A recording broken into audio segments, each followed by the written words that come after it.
Halo sahabat otomotif kompas.com, kembali lagi dengan saya Dio Dananjaya. Kali ini kita berkesempatan untuk mereview Royal Enfield Hunter 350. Bagaimana impresi berkendara motor ini dan apa saja fitur-fiturnya? Saksikan video berikut.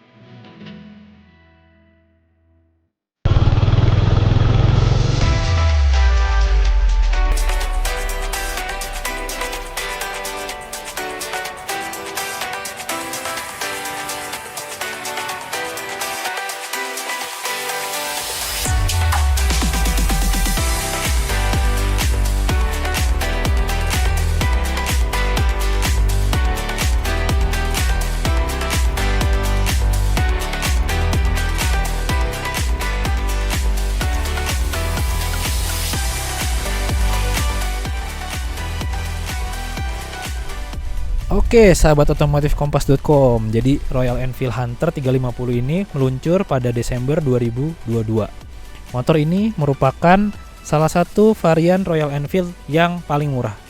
Dia masih beraliran klasik, tapi punya beberapa fitur modern. Perbedaan utama dibandingkan model Meteor, pada Hunter 350 tangkinya beda. Kemudian beberapa fiturnya juga ada perbedaan. Seperti apa ulasannya? Yuk kita simak lebih detail. Nah, ngomongin soal headlamp depan, jadi motor ini masih pakai lampu halogen, motifnya bulat, warnanya sedikit agak kekuningan, tapi ini cocok sih kalau dipakai untuk touring, untuk dipakai di daerah pergunungan yang kabut mungkin ini cocok banget. Tapi kalau dalam kota sekarang sih lebih condong warna putih ya, kebanyakan motor baru. Kemudian lampu sen ini masih halogen juga, modelnya bulat di kanan dan kiri.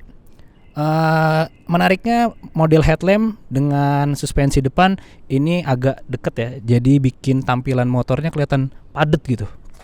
Kemudian kita lanjut ke suspensi depan, ini masih pakai teleskopik, ada sedikit aksesoris seperti motocross ya, ada pelindung suspensinya nih biar nggak baret ya kalau kena kotoran atau cipratan.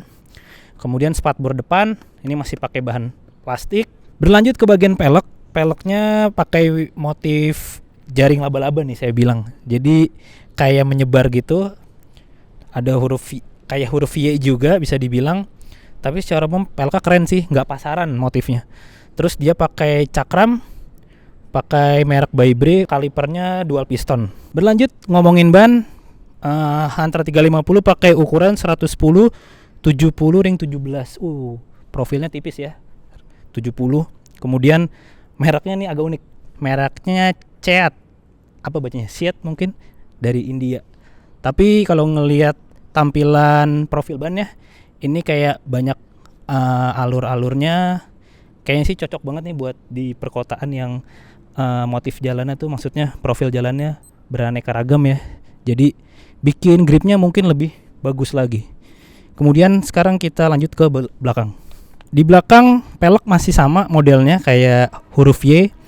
Kemudian bannya lebih lebar ya, 140, tapi tinggi dindingnya sama 70, terus ring 17. Bannya juga sama pakai merek Seat tadi. Terus bagian buritan spatbor pakai plastik ya kan. Shock breaker model dual shock breaker. Ada pengaturan preloadnya nih, bisa diatur kira-kira 1, 2, 3, 4, banyak, mungkin sekitar 5 step masih bisa diatur. Terus di belakang remnya sudah LED, tapi untuk sennya masih halogen. Oke, sekarang kita lanjut bagian joknya nih. Joknya asik sih, pakai model tandem, bahannya pakai kulit, material kulitnya juga cukup oke sih. Dia kayak mirip-mirip jok mobil gitu, yang mana bahan kulitnya tuh kayak soft banget gitu, lembut di kulit. Terus ada motif jahitan, garis-garis di bagian pengemudi, dan ada logo Royal Enfield di belakang. Untuk pembonceng disediakan hand grip dari bahan aluminium nih, cukup keras sih hand gripnya. Kemudian kita lanjut ke bagian tangki. Tangkinya ini nih perbedaan dengan Meteor. Jadi ada bagian yang celong nih di sini. Sementara kalau Meteor kan dia rata, membulat, tapi ada pelindung untuk lututnya. Kemudian penutup bensin, ini kalau orang-orang bilangnya masih model masjid ya tuh. Terus kita lihat area stangnya pakai model telanjang, dilapis warna hitam, ya kan. Terus di sebelah kanan nih saklar kalau bisa dilihat. Sebenarnya materialnya cukup bagus sih, solid ya. Tapi mungkin kalau dilihat detail finishingnya kayak masih kurang rapi nih. Bagian plastiknya kayak masih ada sisa-sisa potongan gitu, kurang rapi. Tapi secara material build quality-nya cukup solid. Ini kalau lihat di sebelah kanan, ini ada lampu hazard ya. Kemudian ini ada engine cut off, ke kanan ini engine starternya. Gitu. Terus kita lihat sebelah kiri, lampu dekat, lampu jauh, ya kan, lampu sen dan klakson. Dan satu lagi tombol untuk mengatur MID. Kita lihat yuk layar MID seperti apa. Nah, jadi ini bisa dibilang paduan ya, paduan analog dan digital. Untuk yang analog ini penunjuk kecepatan ada 2 km per jam dan mil per jam. Yang di dalam tuh mil per jam, yang di luar kilometer per jam. Di tengah ini untuk digitalnya, jadi ada pengatur, maksud saya indikator BBM di atas nih. Kemudian ada indikator jam, indikator eco ada, indikator gigi juga ada. Kemudian di bawahnya ada odometer, trip A, trip B, udah. Sementara di bagian bawahnya lagi, ini ada logo neutral ya. Kemudian di bawahnya ada logo rem ABS, logo penunjuk aki, dan ada check engine. Dan ada juga sebenarnya ini lampu yang memperingatkan kita kalau BBM udah habis nih di sekitar sini nih. Oh iya, ada satu lagi fitur yang menarik. Jadi cukup tersembunyi nih di sebelah sini, yaitu slot USB. Yang mana slot USB ini berguna nih untuk mengecas handphone atau mungkin barangkali GPS ya, bisa juga. Nah, ngomongin soal mesin, Hunter 350 pakai mesin yang sama basisnya punya Meteor ya. Jadi kapasitasnya 350 cc, 1 silinder, dan dia udah pakai balancer, jadi bikin motor atau mesin lebih halus. Mesin ini menghasilkan tenaga sekitar 20,2 TK dan torsi 27 Nm. Mesin ini dikombinasikan dengan transmisi manual 5 percepatan. Kemudian di belakang mesin, maksud saya sebelah sini juga tersedia standar samping dan standar tengahnya juga. Sekarang saya sudah ada nih di balik kemudi Hunter 350. Kita pengen rasain nih ergonomi berkendara seperti apa sih. Jadi buat saya yang tingginya 161 cm, bobot sekitar 61 kg, ternyata menaiki Hunter 350 nih cukup kompak ya. Jadi nggak ada bedanya sih sama motor 200 cc seperti mungkin Honda Tiger atau Yamaha Scorpio ya. Ini dimensinya mirip, sama-sama kompak, sama-sama ergonomi berkendaranya nih, segitiga berkendaranya kalau dilihat ya santai gitu. Jadi posisi badan tegak, tangan rileks ya, nggak begitu nunduk. Terus kaki bisa dilihat, posisi footstep mungkin nggak terlalu ke depan, tapi meskipun sejajar sama badan cukup nyaman, nggak bikin kaki pegel gitu. Malah menurut saya bikin posisi riding lebih sigap nih.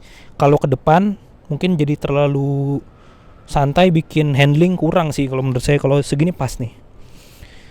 Kemudian untuk tinggi saya tadi 161 cm, ternyata nggak begitu jinjit. Kaki masih bisa ya agak naik dikit, tapi nyaman sih. Untuk di kemacetan mengendarai motor ini kayaknya bakal enteng nih. Oke, sementara itu dulu mengenai fitur, mengenai tampilan dan apa saja yang ada di motor ini. Sekarang kita langsung lanjut aja bagaimana rasa berkendara motor ini. Oke, sahabat otomotif kompas.com, sekarang kita bahas bagaimana impresi berkendara dari Hunter 350. Tadi saya sudah bahas soal spek mesinnya, sekarang giliran impresi berkendaranya. Jadi dari mesin, memang Hunter 350 masih pakai basis mesin yang sama seperti Meteor 350 atau mungkin klasik 350 ya. Mesin 350 cc atau yang secara kapasitas 349 cc. Ini merupakan mesin teknologi baru dari Royal Enfield di mana sudah menggunakan balancer ya. Jadi memang karakter mesinnya tuh sudah lebih halus, sudah lebih hening dibandingkan yang sebelumnya. Tapi kalau soal karakter tenaga ini masih mirip-mirip. Jadi memang karakter Royal Enfield adalah overstroke ya. Jadi langkahnya panjang. Alhasil RPM motor tidak bisa naik terlalu cepat.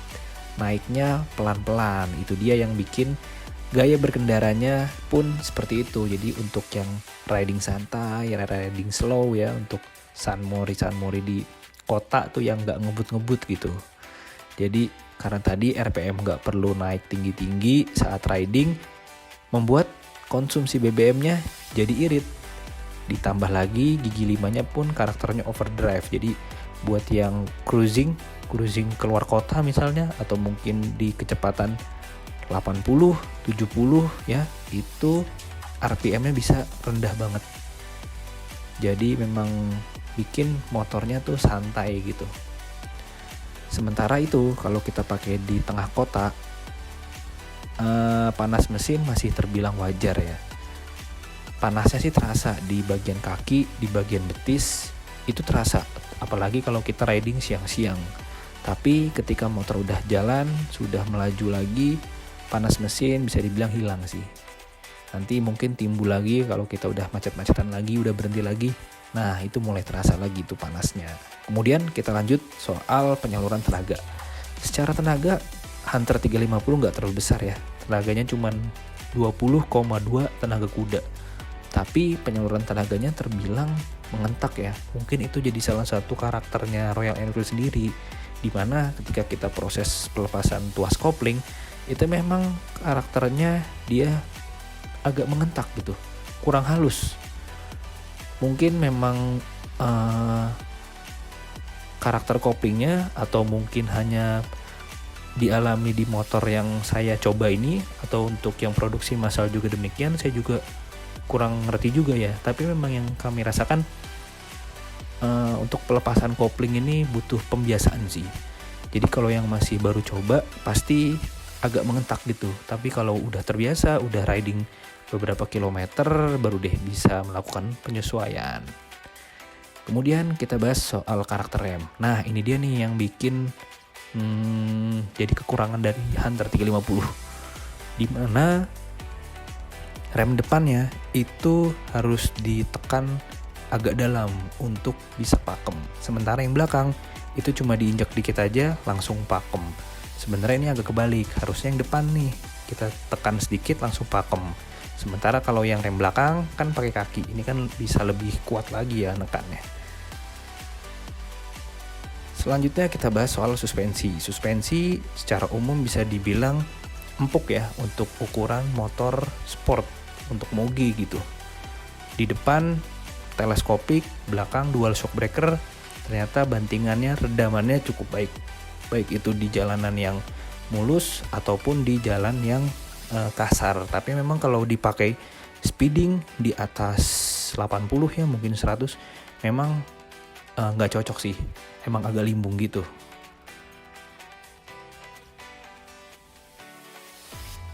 Terus kita lanjut ngomongin soal konsumsi BBM. Selama pengetesan kami juga sempat mencoba Hunter 350 di dalam kota nih untuk menguji konsumsi BBM-nya. Dengan rute sepanjang sekitar 61 km, kita lewatin jalan yang macet, lewat jalan yang lancar juga, bahkan lewat jalan yang benar-benar berhenti ya. Ketika jam pulang kantor dan jam berangkat kantor tuh, ternyata motor ini membutuhkan BBM sebanyak 1,95 liter. Itu untuk BBM RON 92. Hasilnya, konsumsi BBM dengan metode full to full mencapai 31 km per liter. Gimana sob? Irit atau boros?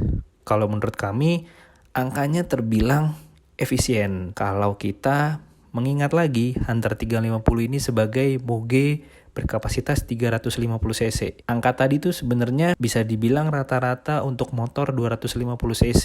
Kalau untuk moge itu udah cukup baik sih. Jadi bisa dibilang Hunter 350 cocok nih buat Anda yang ingin mencoba moge dipakai harian. Selain dia efisien tadi BBM-nya, dia juga punya bobot yang nggak terlalu berat, yang masih bisa lah untuk dihandle untuk harian, dan performanya terbilang cukup.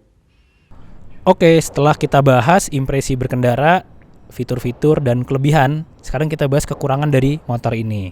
Pertama, standar sampingnya.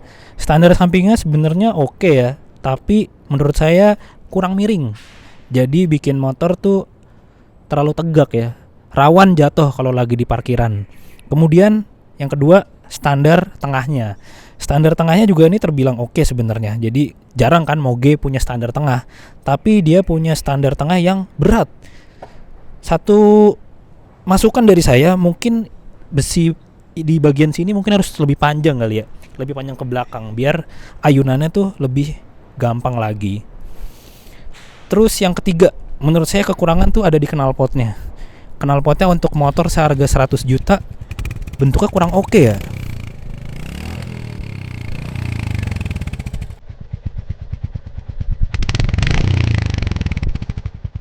Nah, sahabat otomotif kompas.com, itu tadi ulasan saya soal Hunter 350. Motor ini jadi pilihan menarik bagi Anda yang mencari moge entry level. Bicara soal harga, di Jakarta motor ini dijual 106,4 juta on the road. Hunter 350 jadi pilihan menarik buat Anda yang naik kelas dari mungkin Kawasaki W175 atau mungkin Yamaha XSR atau mungkin barangkali motorsport 250 cc untuk naik ke mesin 350 cc.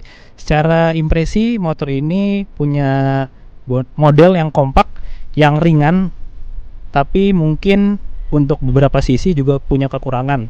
Salah satunya fiturnya yang mungkin terbilang sederhana untuk motor 100 jutaan, tapi sebagai motor klasik entry level, motor moge entry level, motor ini punya ciri khas tersendiri dibandingkan motor-motor lainnya. Itu tadi ulasan saya soal Hunter 350. Bagaimana menurut Anda? Sampaikan di kolom komentar. Terima kasih sudah menonton video ini. Jangan lupa like, komentar, dan subscribe. Sampai ketemu lagi.